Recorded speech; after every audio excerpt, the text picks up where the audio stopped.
Media में आपका हार्दिक स्वागत है। एक्टिव टीम के साथ मैं शंकर धीमा। जैसा कि आपको जानते हो, हम ग्राउंड रिपोर्टिंग करते हैं और आज हम पहुंचे हैं राजनगर पार्ट 2 में, जहां पे एमसीडी चुनाव का बिगुल बज चुका है और हमारे साथ में हरि सिंह रावत जी जो निर्दलीय के रूप में चुनाव लड़ रहे हैं। और हम जानेंगे, पहले कांग्रेस में थे, बीजेपी में थे, ऐसा क्या हुआ कि टिकट नहीं मिली और इंडिपेंडेंट के रूप में जनता के बीच आना पड़ा। नमस्कार हरि सिंह जी। एक्टिव इंडिया शंकर दीवान जी, मैं आपका हृदय की गहराइयों से हार्दिक अभिनंदन करता हूं कि आपने हमें इस योग्य समझा कि एक निर्दलीय प्रत्याशी के इंटरव्यू लेने आप आए। आपने देखा होगा कि ज़्यादातर मीडिया वाले राष्ट्रीय पार्टियों की तरफ ज़्यादा ध्यान देते हैं और जितनी भी बड़ी बड़ी मीडिया है, चाहे भारतीय जनता पार्टी हो, चाहे आम आदमी पार्टी हो, कांग्रेस, इन्हीं को भी मीडिया कवर करता है। और मेरे जैसा एक छोटा कार्यकर्ता, जिसे जुझारू कार्यकर्ता भी आप बोल सकते हैं, आप ही जैसे एक्टिव इंडिया भी संघर्ष कर रही है कि एक बड़ा प्लेटफॉर्म उसको मिले और पूरी दिल्ली जाने कि शंकर दीवान जी एक एक्टिव इंडिया के प्रवक्ता हैं और अपना प्रचार प्रसार करते हैं। हरि सिंह जी, अभी मैं बात करूं एमसीडी चुनाव की, पहले कांग्रेस में थे, अल्लाह बोल रैली में काफ़ी अच्छा आपका परफॉर्मेंस रहा, तो ऐसा क्या वजह रहा था कांग्रेस ने सीट नहीं दी? हम लोग जब यहाँ पर आए इस राजनगर के अंदर, तो खेत हुआ करते थे यहाँ पे आप देखेंगे कि हमारे धर्मवीर सोलंकी जी थे, समुंदर सिंह सोलंकी जी, ये तमाम यहाँ पर जो ज़मीनें थी, यहाँ पर रहट चलते थे, बैलों से यहाँ खेती हुआ करती थी। और हम लोग जो आए यहाँ पर, तो ये पूरा एरिया खाली था। हम यहाँ पे पहाड़ से आए, हमारी माता जी 1975 में यहाँ पे हमने एक प्लॉट लिया, एक छोटा सा 100 गज, कि अपनी रोजी रोटी के लिए दिल्ली जैसे महानगर की तरफ कोई 100 किलोमीटर से 200 किलोमीटर से 500 हज़ार किलोमीटर से सभी लोग दिल्ली इस महानगर की ओर जाते हैं। तो हम लोग भी यहाँ पर आए, तब यहाँ ना तो सड़क थी, ना बिजली थी, ना पानी था। यहाँ की हालत ऐसी थी जैसे आम आदमी की तरह इंसान रहता है और डर भी लगता था उस वक्त, एक अकेला परिवार सुनसान जगह पर रहता है। तो उस समय से हम यहाँ पे लोग रह रहे हैं। तो 1993 के अंदर जब मैं युवा था, 20-21 साल का था, कॉलेज में पढ़ता था, तो 1993 के अंदर जब दिल्ली विधानसभा चुनाव हुए, भारतीय जनता पार्टी के उम्मीदवार यहाँ पे खड़े हुए धर्मदेव सोलंकी जी, तो हम चाहते थे कि उनकी जनप्रतिनिधि के माध्यम से यहाँ की सड़कें बने, यहाँ की बिजली मिले लोगों को। सबसे बड़ी समस्या बिजली की, पानी की रहती थी। तो उन जनप्रतिनिधियों के माध्यम से हमने भारतीय जनता पार्टी का झंडा उठाया, एक कर्मठ कार्यकर्ता के रूप में, एक सक्रिय कार्यकर्ता के रूप में हम लोगों ने यहाँ पर उनके माध्यम से हम काम कराए। 98 के अंदर हमने धर्मदेव जी के चुनाव में काम किया। उसके बाद हमने अपने सत्यप्रकाश राणा जी का झंडा उठाया, उनके माध्यम से यहाँ पे हमने काम करने का काम किया। तो तमाम ऐसे जितने भी, चाहे विधुड़ी जी हों, लेकिन इन 2 वर्षों में जब मैं भारतीय जनता पार्टी के 30 वर्ष के एक जुझारू कार्यकर्ता रूप में काम करते हुए, पार्टी ने ना कभी कोई पद दिया, ना ही चाहे मंडल लेवल पे हो, चाहे जिला लेवल पे हो, चाहे उस पे पद की तो बात, हमें टिकट की भी उम्मीद नहीं थी। लेकिन कांग्रेस जिस प्रकार से 15 सालों से दिल्ली की जनता उसको नाकार रही थी, उनकी तरफ ध्यान नहीं दे रही थी, तो मुझे लगा कि कहीं ना कहीं कांग्रेस पार्टी को हमें ज्वाइन करना चाहिए और कांग्रेस पार्टी के माध्यम से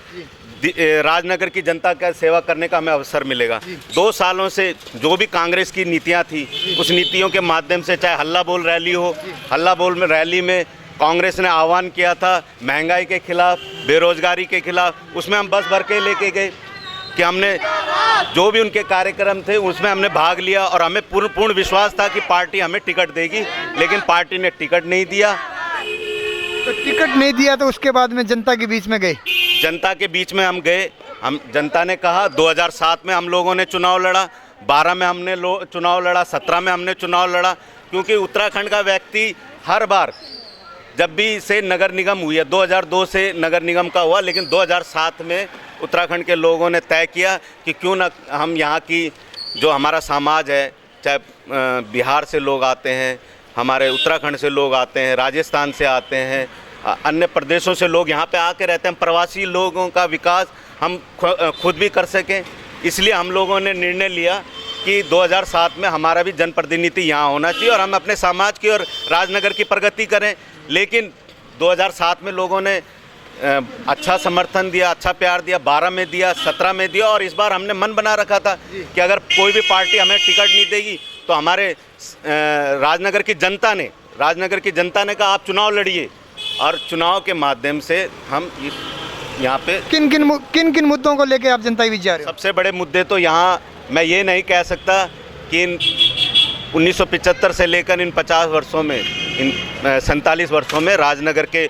सड़कें बनी हैं, नाली बनी है, शिविर बने हैं और बिजली लगी है, लेकिन उसके बावजूद भी जब हम जनता के बीच में गए तो राजनगर की जनता जो वृद्ध हैं, वृद्धा पेंशन यहाँ अभी तक लागू नहीं हुई, राशन का दफ्तर, इतना बड़ा इस विधानसभा का सबसे बड़ा वार्ड है राजनगर वार्ड, यहाँ पर अभी तक एक राशन का दफ्तर नहीं हुआ। यहाँ के आम आदमी पार्टी के 2 बार विधायक रह चुके हैं, उन्होंने 2013 से लेकर अभी 2020 में भी, अभी आपके रिसेंटली जून साहब हैं, उन्होंने यहाँ पे ना तो राशन का दफ्तर बनवाया, शिविरों की समस्या सबसे ज़्यादा है, शिविरों की हालत ख़राब है, गंदा पीने को पानी, लोगों मजबूर हो रखे, विवश हो रखे। कई ऐसे ब्लॉक हैं हमारे, ये एच ब्लॉक के बाद आप चले जाइए, जी ब्लॉक, एफ ब्लॉक में चले जाइए, पी ब्लॉक में चले जाइए, लोग मजबूर हैं, विवश हैं, परेशान हैं, दुखी हैं, पीड़ित हैं कि इस बार किसी भी तरीके से मौका मिले और हम इन दोनों पार्टियों को नकारें। और राजनगर की जनता ने इस बार मन बना लिया और तय भी कर लिया है कि इस बार निर्दलीय उम्मीदवार के रूप में संगीता रावत जी को भारी मतों से विजयी बनाएंगे और प्रचंड बहुमत के साथ हम नगर निगम में जा रहे हैं और राजनगर की जनता की आशाओं और आकांक्षाओं पर हम खरा उतरने का काम करेंगे और जो भी मुद्दे हैं राजनगर के उनको हम पूरा करने का काम करेंगे। जैसे कि महिला सीट है, आरक्षित सीट है, तो महिलाओं की सुरक्षा के लिए क्या क्या कदम उठाने वाले? महिलाओं की सुरक्षा को लेकर, चाहे अभी आपने देखा होगा अंकिता भंडारी का ही हमारा एक उत्तराखंड में, हाँ उत्तराखंड में एक किरण नेगी की बात हुई थी, महिलाओं के साथ जिस प्रकार से निर्मम हत्याएं की गई हैं उसका हम घोर विरोध करते हैं। महिलाओं की सुरक्षा के लिए ही महिलाओं के लिए रिजर्व सीट रखी हैं, महिलाओं के लिए आवाज़ बन के उठ सकें। जो भी इस प्रकार के कृत्य करते हैं उनको फांसी की सज़ा होनी चाहिए, ये हमारी मांग रही है। किसी भी महिला के साथ, चाहे वो किसी भी परिवार, किसी भी समाज की है, अगर उसके साथ घृणित अपराध होता है, उसके साथ उसकी हत्या होती है, तो हम उसके फांसी की मांग करते हैं। और केंद्र की सरकार हो चाहे दिल्ली की सरकार हो, सभी से हम कहेंगे कि महिला सुरक्षा सबसे पहला हमारा मुद्दा है। और महिलाओं के लिए, चाहे राजनगर के अंदर अगर हम जीत के आते हैं, आज हम खुद नौकरी पेशे वाले लोग हैं, हम देखते हैं कि किस प्रकार से जब हम घर से बाहर निकल जाते हैं और घर की आज जिस प्रकार से हालत आज देश महंगाई की हुई है, उससे घर परिवार चलाना बड़ा मुश्किल हो गया है। महंगाई इतनी बढ़ चुकी है कि एक आदमी के कमाने से परिवार नहीं चलता। 50-60 हज़ार रुपये का बजट एक छोटे से परिवार में, अगर दो बच्चे और मियाँ बीबी हैं तो भी वो 50-60 हज़ार रुपये से पार जाता है। और जो घर पे महिलाएं रहती हैं वो उनके स्किल डेवलपमेंट सरकार ने कहा है, और जो भी केंद्र सरकार की योजनाएं होंगी उसको अमली जामा पहनाने का हम काम करेंगे। हम ये कभी नहीं कहेंगे, इस चैनल के माध्यम से हम कहना चाहते हैं राजनगर की जनता को, जो भी हम कमिटमेंट कहेंगे उस कमिटमेंट को हम पूरा करने का काम करेंगे। किसी भी प्रकार से अगर हम आपको ये विश्वास दिलाते हैं और ये चैनल लिख के ले ले, कभी भी हरी सिंह रावत ये नहीं कहेगा कि हरी सिंह रावत या संगीता के आगे कोई आएगा राजनगर का व्यक्ति, और ये कभी नहीं कहेगा कि भैया आम आदमी पार्टी का विधायक है मैं कैसे काम करूं। जिस प्रकार से आज हम घर घर जाके ये 15 दिन जो चुनाव के में घर घर जाकर वोट मांग रहे हैं और लोगों के पैरों में गिड़गिड़ा रहे हैं, इन 15 दिनों को हम इन 5 सालों में कभी नहीं भूलेंगे। और इन